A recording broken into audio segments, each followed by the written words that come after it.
Hi, everyone. This is Derrick Williams, and you're listening to the Tenbound podcast. This is a special series where we're dedicated to researching technology that's driving success within SDR teams. It's called the Research Labs series. I'm your host, Derrick Williams, and I have a great guest with me today who's going to talk to us about some effective tactics and strategies that are being used around the realm of video. So who I have with us today is William Holden. He's the co-founder of Video. Video is a really innovative tool, and I get a lot of kick out of it. I think it's great. I think it's going to help a lot of teams be effectively improving your response rates and emails and messages that you're sending to prospects by including a personalized gift of yourself. It's actually used by some of the best sales teams out there. You'll see it on their website, companies like Intercom, Greenhouse, Chili Piper, and even Google. So super excited to have you on the show here, William. Thanks for joining us. Thank you very much. My pleasure. Great. So why don't you give us a little bit of background on yourself, if you could, kind of introduce yourself to the audience and any inflection points in your journey along the way. Yeah, I have a long and varied background in history, right? But the easiest way to describe it is I left college or university. I moved into a sales role, and I never looked back. So I've been selling ever since. Always enjoyed interfacing with people, solving problems. It was just a career for me. I'm sure it's something to do with my mental state as well. I just love the pace of sales. Anyway, that's been me for 10 plus years now. And I've worked in a number of different places and held different roles. But more notably, I was helping to establish Intercom's EMEA outbound sales team, the SDR team. And I'd say that was probably the inflection point for me personally. I worked at Google before then. That was incredibly powerful and maturing for me personally, right? I really learned to hone my craft, and I really caught the bug when it came to proper sales methodology, process, really caring for and investing in the craft. And then when I went to Intercom, I was selling, I was doing all sorts of things. It was super scrappy to begin with. I worked there for 5.5 years. And in the last, 2.5, maybe 3 years, I was managing and building teams, and I was responsible for outbound in EMEA. And that was a real challenge.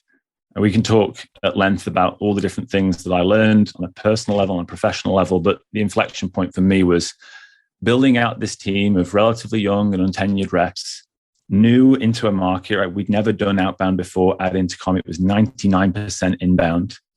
The 1% that wasn't was kind of founder-led. And it was my responsibility and job to build that motion.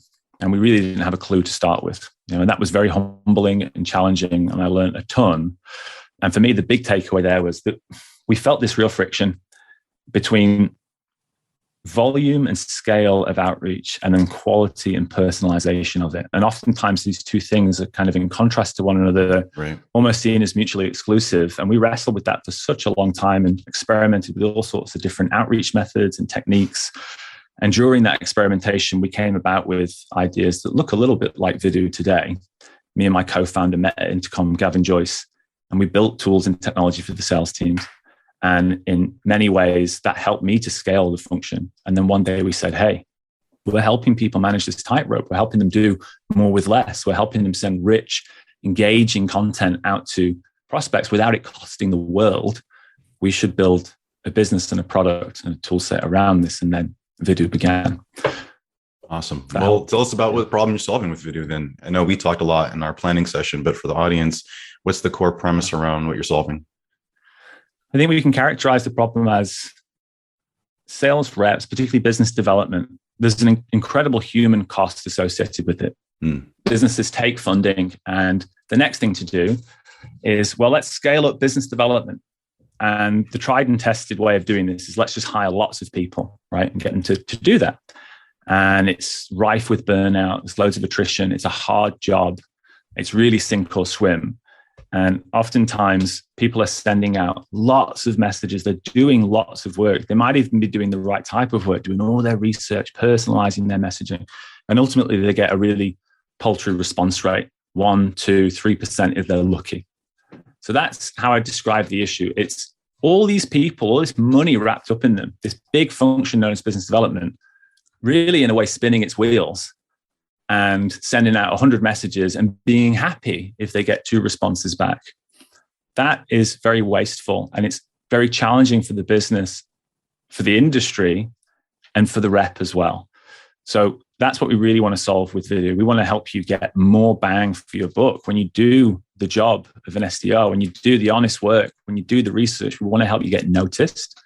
we help you create GIFs of yourself, complete with personalized messaging that you can put into emails, LinkedIn messages, etc. It's a way to stand out and get more responses. Yeah, just picking up on what you mentioned, I did a little homework and I listened to a interview you had on the Sales Transformation podcast.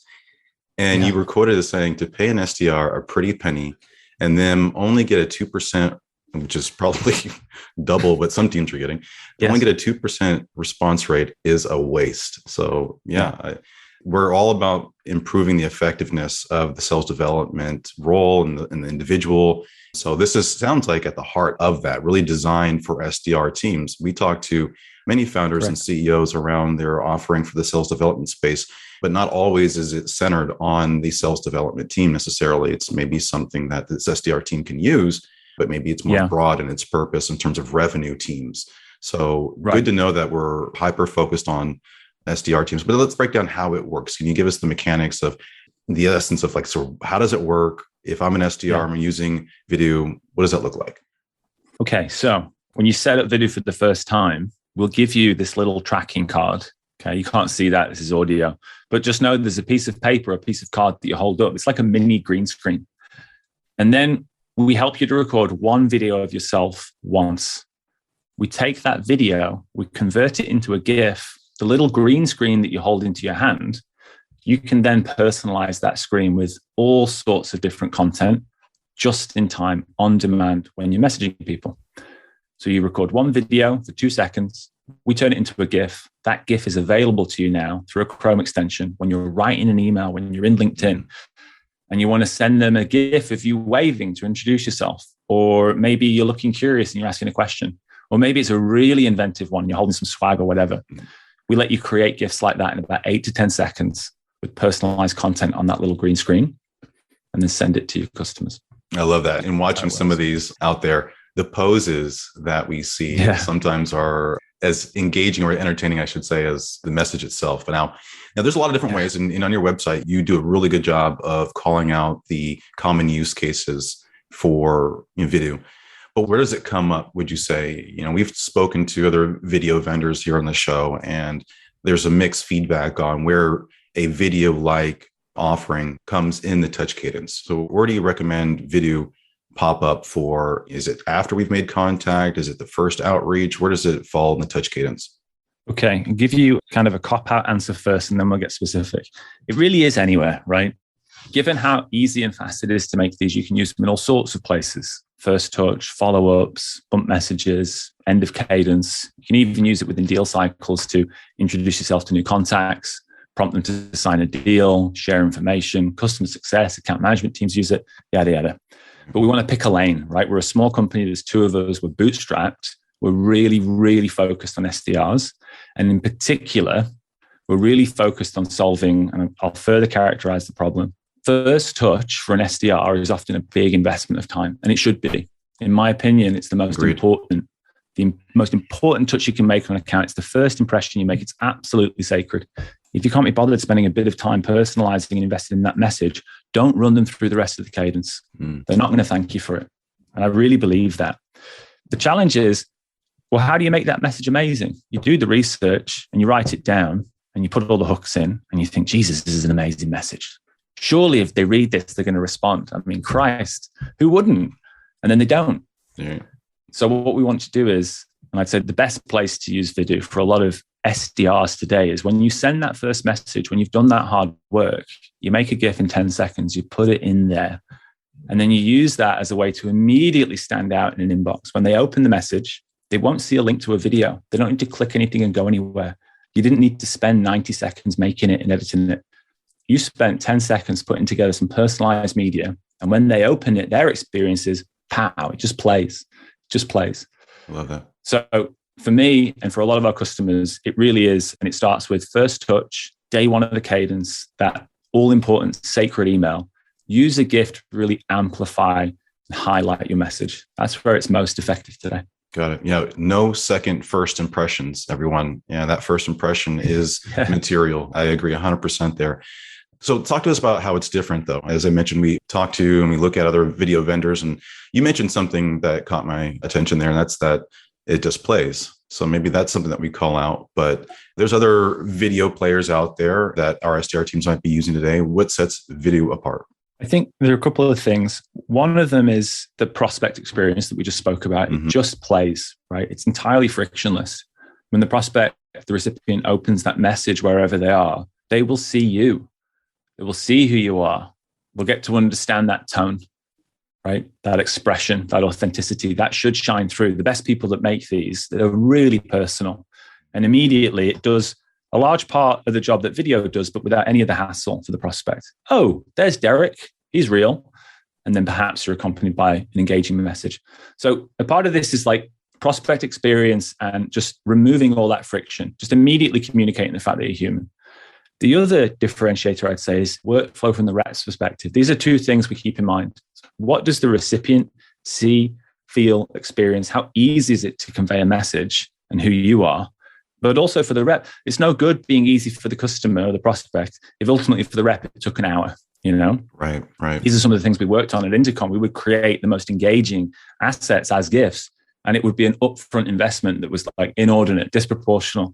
It wouldn't scale. The ROI was terrible. But it was a cupcake. We started there and then we kind of grew ourselves toward what video is now. For the rep, this is something that you can use in 8 to 10 seconds. That's probably the biggest differentiator for them. Yes, it's super engaging, right? And that's great. And they'll get you more responses, but it takes you a fraction of the time. And for any leaders and like heads of function out there, you know, using video, it's not as simple as let's just use video. Right. Exactly. Record video, prep for video, script video, get comfortable with it, right? Scale it. There's a lot of hours associated with that ongoing. It never turns off. But with gifts, it's far more accessible. So we see this as making a rep's life easier. It doesn't replace video. I want to be clear. Maybe we'll talk about that soon. But particularly upfront in the cadence, where the economics of that investment that a rep makes versus the return they're getting just aren't quite right today. Super easy for the rep and then really accessible for the prospect. That's probably the biggest differentiator right now. Yeah. You know, we talk about grabbing attention and engagement when we talk to video vendors. In some respects, it's, you know, creating more engagement and maybe we're grabbing more attention. So I like the way you play that out. And you set it up really well because it sounds like in the beginning, we're doing a really good job of grabbing attention, conveying problems, asking information, still engaging, but you're grabbing attention in a far more creative way with these gifts. So that in itself, these gifts themselves set it apart. I think I don't see anything else out there like this. So I think that in itself makes it tremendous. But then, you know, you mentioned that it doesn't replace video. And so there's this marriage that maybe that we can have. What other video vendors do you use and how do you use video outside of video? So I used to use Vidyard a lot. I'll just say it. I speak with Vidyard. I told Tyler a while ago, their CMO, I use Vidyard. I even made him a Vidyard, I think. I used to use Vidyard a lot at Intercom. We all did. I use Loom now a lot and for varying reasons, but I them more and more. Like Loom. It's horses for courses, right? It's one or the other. It doesn't really matter, but I use video. And I typically use it a little bit further into my sales cycle. And I don't mean, I should say, sales cycle when we're actually engaging and interfacing and talking. Amazing, right? What a powerful medium. They're going to click it. You've got rapport, trust, credibility built up. My investment of time is a worthwhile one. And I can communicate so much. That sales cycle, prospecting cycle, I would still use it when I'm prospecting, but I'd use it maybe like step 4, 5, 6. I would give myself permission to use it when I see signals of intent and engagement. So as the prospect increases their likelihood to engage with me and convert, let's say, that's when my investment of time in video becomes really appropriate and really worthwhile. So I'll usually start by sending some gifts. And then once I've seen those views, those clicks, maybe even got a response, then I'll slip in a video because I know in 60 seconds, I can communicate so much more than I could in a short email with just text alone, right? And that's where I think that marriage sits. In some cases, people, they replace video with gifts, particularly at the very top of the funnel. But not everybody does, right? But in a lot of cases, people will use gifts to warm up prospects, do it in a really time-effective, engaging way. Again, the prospect experience is solid. And then when it's appropriate, they'll send videos. I got a video the other day from my wife did from somebody. And it was just a video sent. And it almost felt like the seller thought, well, by way of the fact that I've used a video, you should watch it, you know? And it really wasn't it was almost like this entitlement of I've used a video And by way of that fact, you should give me your time. Yeah. And we talk about this a lot. I say I think everybody understands this. When someone opens an email, you've got a very short window of time within which to engage them, capture their attention, and do something with it. And when you put a video in, immediately that's friction. Like, we know we've got 3 to 5 seconds, let's say. I mean, call it 10 if you've been generous, to grab someone's attention. In what world do we think that putting a 90-second video into that first, they don't know you, they don't owe you, why would they click on that? So I'm probably going at this too hard. No, I hear you. I like how you're bringing together the swim lanes of the various mediums within the video lane, if you will. There are lots of exceptions to that as well. Okay. Like, specifically, if all you need to do to hit your target is get one op a month, like one, super high value, massive contract value, enterprise focus, like, hell yeah, go for it. Like, roll those dice and send those videos and make that huge investment, potentially get, a 5 or a 10 or whatever % view rate. But those that do view could be the whale that you need, But for a lot of SDR teams that have high quotas, that need to speak with 30, 40, 50 folks a day or send that many emails, that's when it might start to break down a bit. Again, this is not don't use video. It purely is, from a company's perspective, the economics of these tools. I would use GIFs earlier in a cycle. Videos come a little bit later. What would you say to the person that would refer to GIFs as gimmicky? I think that's maybe someone who's not so leaning forward in their buy cycle yet. They haven't maybe heard this interview. They've only seen a handful of GIFs. What would you say to them in response to that? I'd say it absolutely can be, Just going to lean into it. Yeah. It can be. Everything can, in a way, right? Well put. I'll expand on it, right? A poorly made video with the title slide or even a GIF in it, right? In and of itself, that can be gimmicky. The video I got the other day was just a gimmick. Yeah. It's a video, and because of that, you should click it. It held no inherent value to me, right? It was, in every sense of the word, a gimmick. It was useless in that way. Once I clicked on it, there was some value in there, fine. But in my email, this is gimmicky. Adding GIFs can absolutely be a gimmick, right? Adding let's say the more traditional, right? GIF, you go on Giphy, check out those GIFs. Adding that can be a bit trite. That can be gimmicky. I think with video as well, it can absolutely be a gimmick. It is all about what you choose to express. So we less think of it as, well, is a GIF a gimmick? And we more think of, well, how is the person intending to use this GIF? What Right. GIF have they made? What are they saying within it? What are they trying to convey? Is it a full question? Is it a well-researched observation? Is it something of meaning? Right? And then what's the surrounding context within the rest of the message? When those things are married together well, it's absolutely not a gimmick. It's a vehicle for expression and communication. But I will lean in and say, like, yeah, you can do this in a gimmicky way. Yeah. And that's really not what we want to do, right? I'm sure there's some all about bloopers what you invest into it. Pardon me? I'm sure there's some bloopers out there that have fallen into the gimmicky category. Definitely. Sure. Definitely. Yeah, there are, right? And there always will be. There always will be. But I see it all the time. The best sales teams, they put some thought into it. Just like any video, call, email, it doesn't matter. If you think about your methodology, if you understand your audience, your persona, what it is they care about, if you work carefully with other stakeholders in the business, in marketing, etc., think about what that really engaging, rich, powerful content and copy looks like. And then you find ways to convey that seamlessly, frictionally, maybe through a GIF. That's great. That's not a gimmick, right. But it's not for everybody. Fair enough. Well, I do love how you use video on LinkedIn and through your social channels. I think that's very effective. It's working well for you there.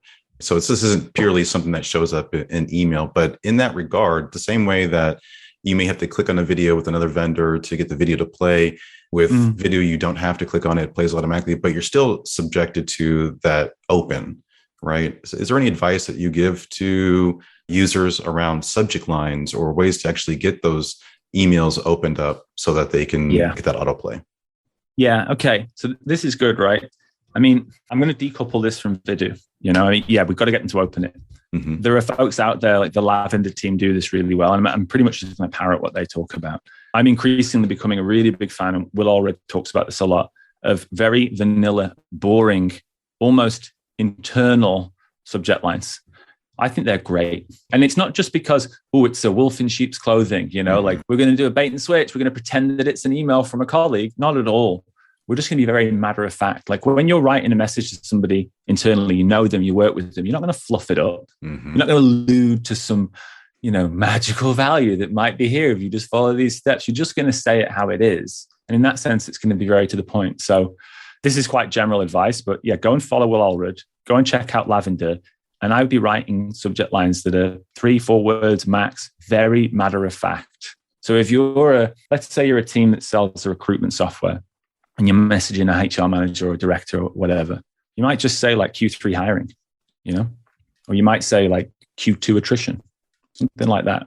And we can go into Will actually, I think one thing he emphasizes is even one word subject lines and how they perform the best. And they have a lot of data that backs this up. Yeah, exactly.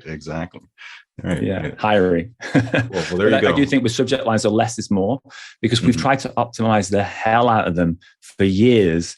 And I think this is a learned experience from buyers now. It's very easy to look at an email, read a subject line and go, aha, that's the sales email. Okay. And I mean, maybe it should be that way, right?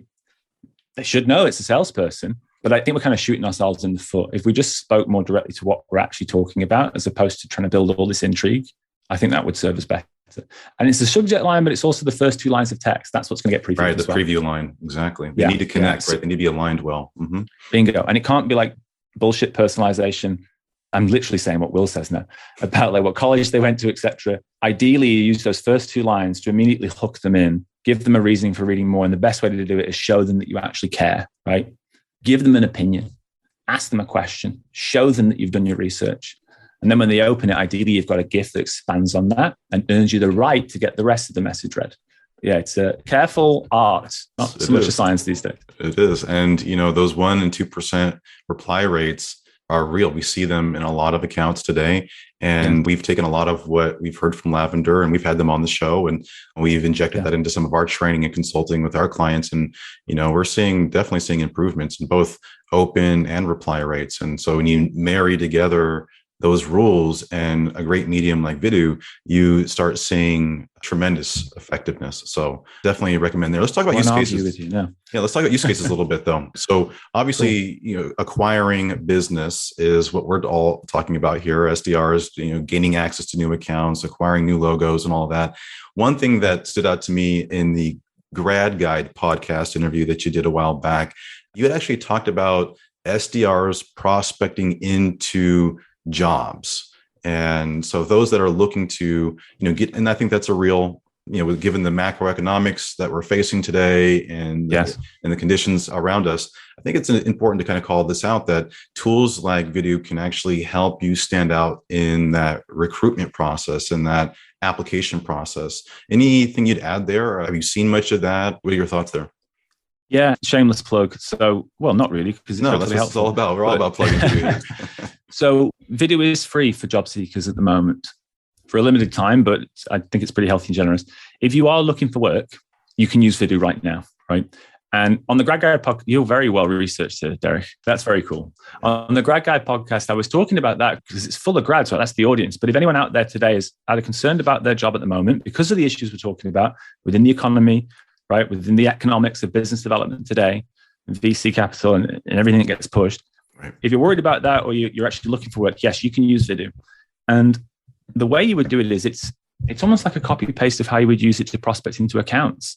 In many ways, applying for a job is not much different than breaking into a company and selling services, right? You're selling yourself. And this is very niche, but it's totally applicable here. Like you using a tool like Vidyard or Loom or Vidu, great, to express yourself, communicate yourself, give yourself every edge you can over the competition to stand out in front of a hiring manager, great.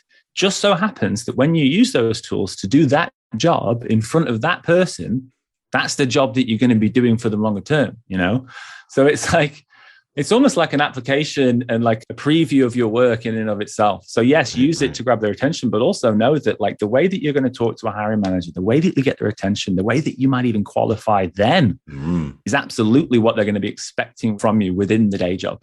Right. So it's not going to work for everyone in every industry, et cetera, but SDRs looking for work, messaging hiring managers, this is just like this perfect. It's just not, well, there's not enough of that, quite frankly. We are involved in the hiring process quite a bit.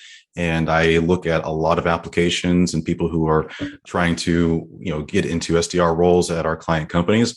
And the templatized cover letters are infamous. When you think about that and the email approach, even that you're taking when you are on the job, you're personalizing. And so everything today has to be to some degree around, being relevant. And, when an SDR is applying to a position and they're not leaning into relevancy and then not demonstrating their ability to use some of the technology that you're going to use on the job, like video or other tools, then, you're not standing out.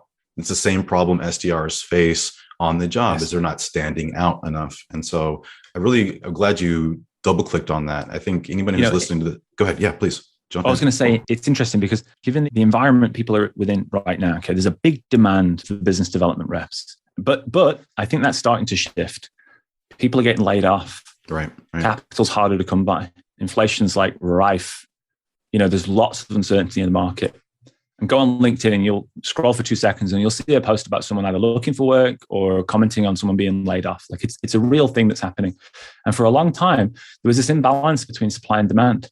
As a hiring manager, I've gotten those messages before and I thought, Jesus, why didn't you just try a bit harder? But okay, I'll probably still interview you, right? And because it was just such a scarce labor pool and it was hard to get talent because everyone was hiring. I think businesses are starting to look more closely where they are at costs. I think the SDR and business development function is a very easy target. It's a very quick fix. Okay, there's a lot of salary wrapped up in it. And I think that's starting to change now. I don't think sending those messages anymore, because you learn through experience and impact, right? If you can send a pretty templated email and get that response from the hiring manager, it won't work with the client, by the way, but maybe the hiring manager really needs it. So they respond. That's going to change now. So those people that do that, I'm pretty certain they're not going to get those interviews. That's probably for the best. And it's kind of a leveling up for the whole market, I believe.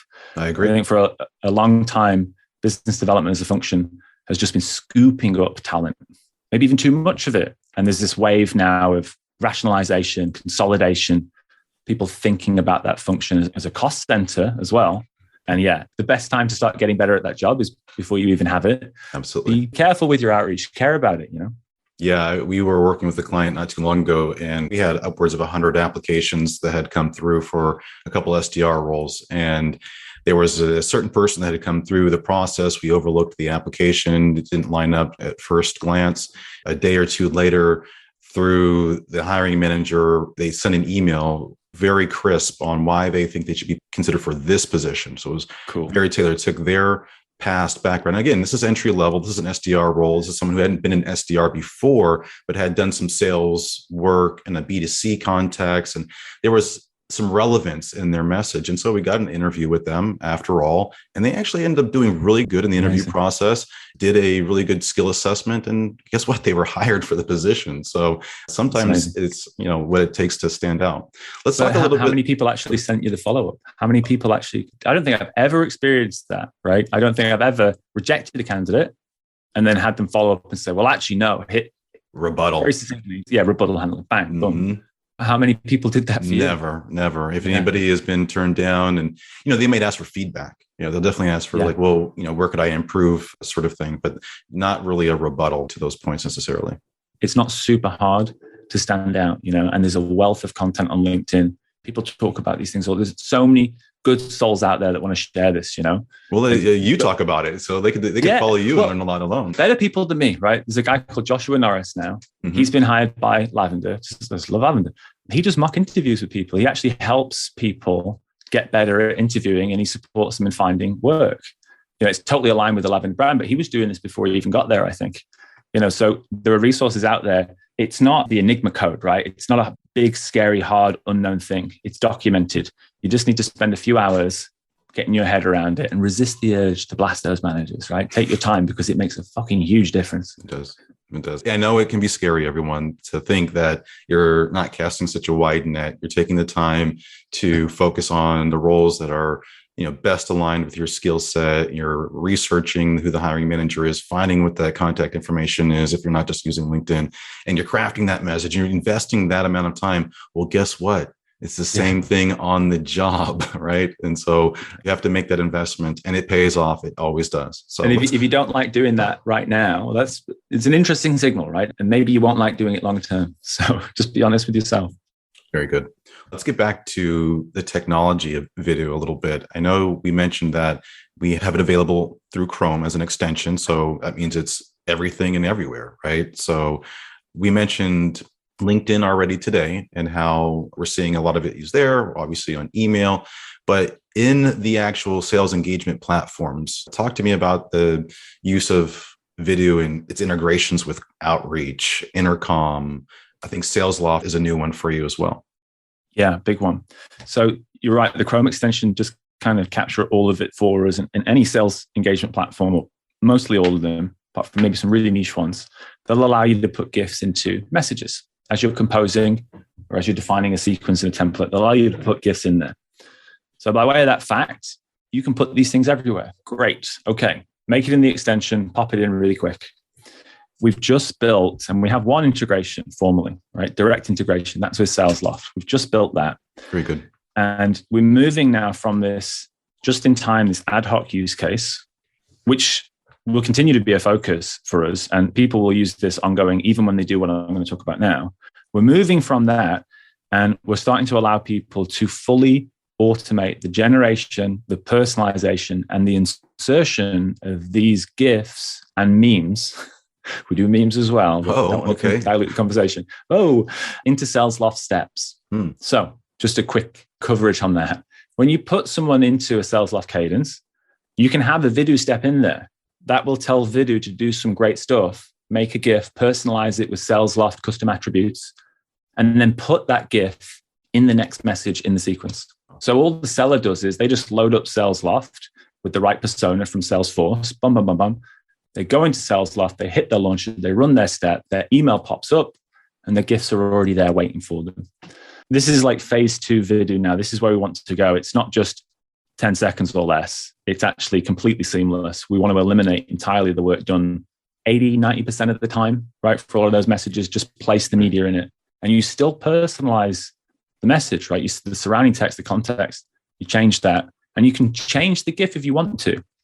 But we're seeing for a lot of teams now, the overwhelming feedback we're getting is, holy smokes, this is a game changer.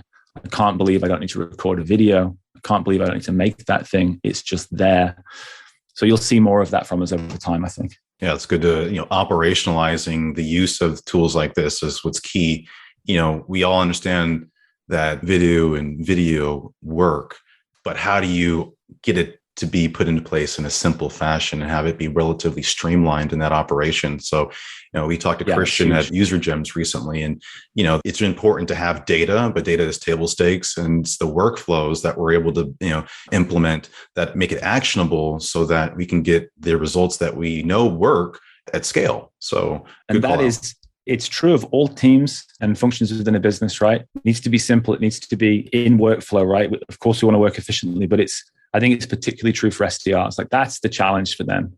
It's how can you get them access to data in the moments that matter? How can you get the media, creative content in the moments that matter? Right. Knowing that they've got all these other things to do. They're spinning 20 different plates, 30 different tabs, right?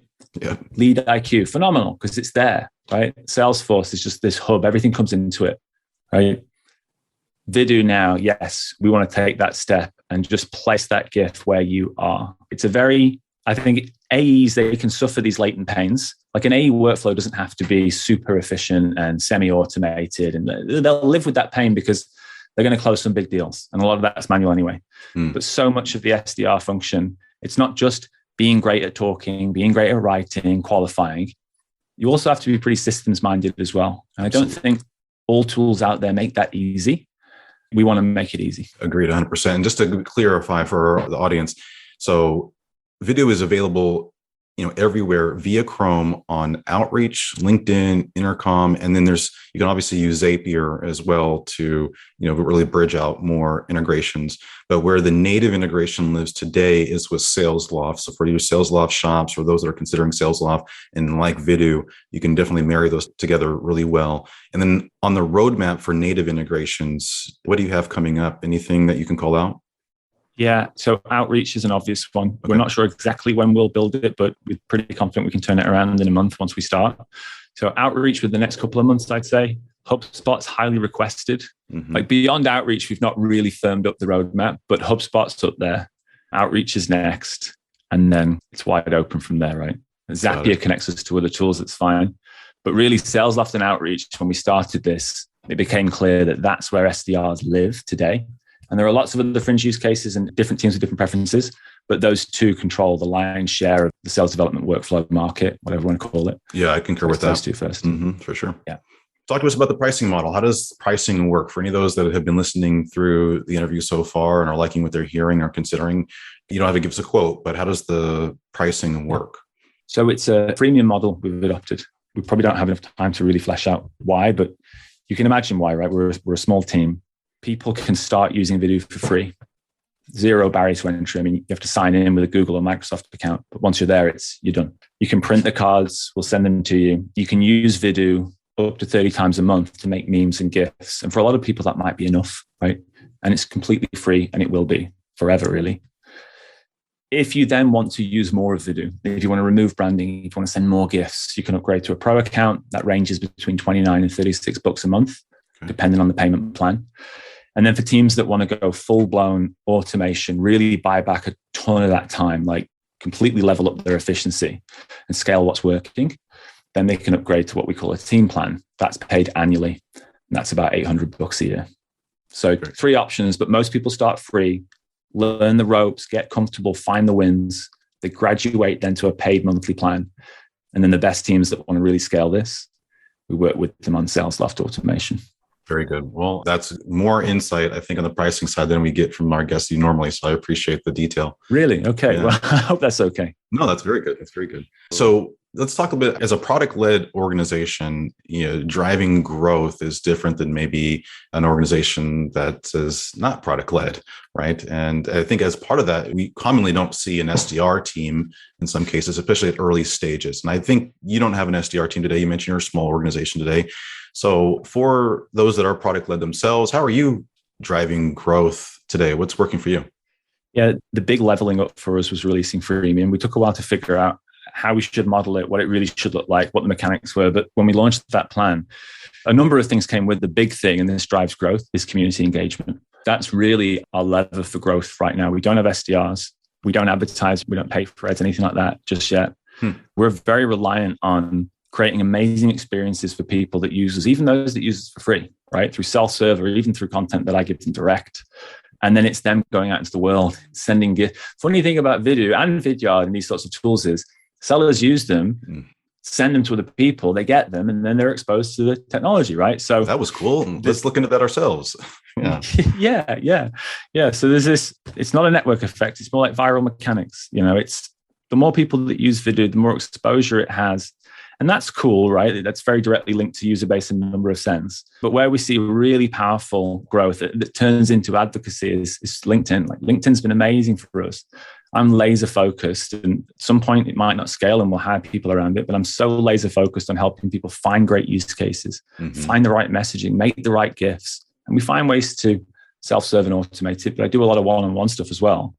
And when those people get those results, I'm so humbled. Like every other week, it doesn't happen all the time, but every now and again, someone posts and they say, "Holy shit, I love Vidoo. I just netted." A guy did it yesterday. He actually put down, like, I made $5,000, commission using this thing in a month or whatever.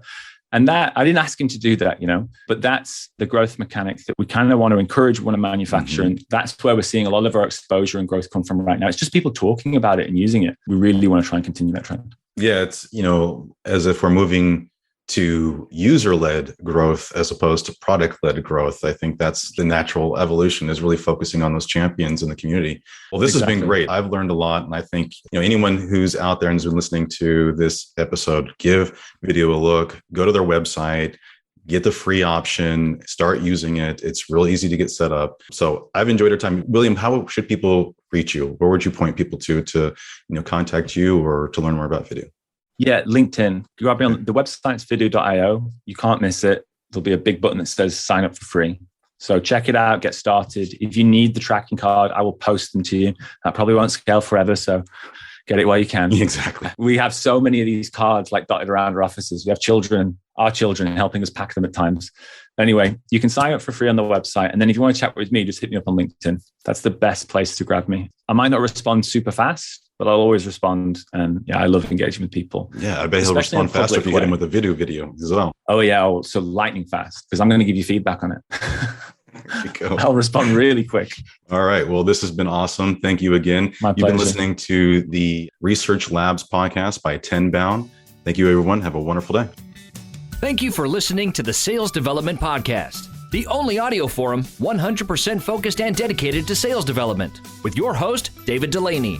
Please be sure to subscribe to the show on YouTube and take a moment to leave us a review on iTunes. Your support makes our show possible. If you are struggling with your sales development program, contact us at tenbound.com for a no-obligation exploratory call. Again, that's tenbound.com.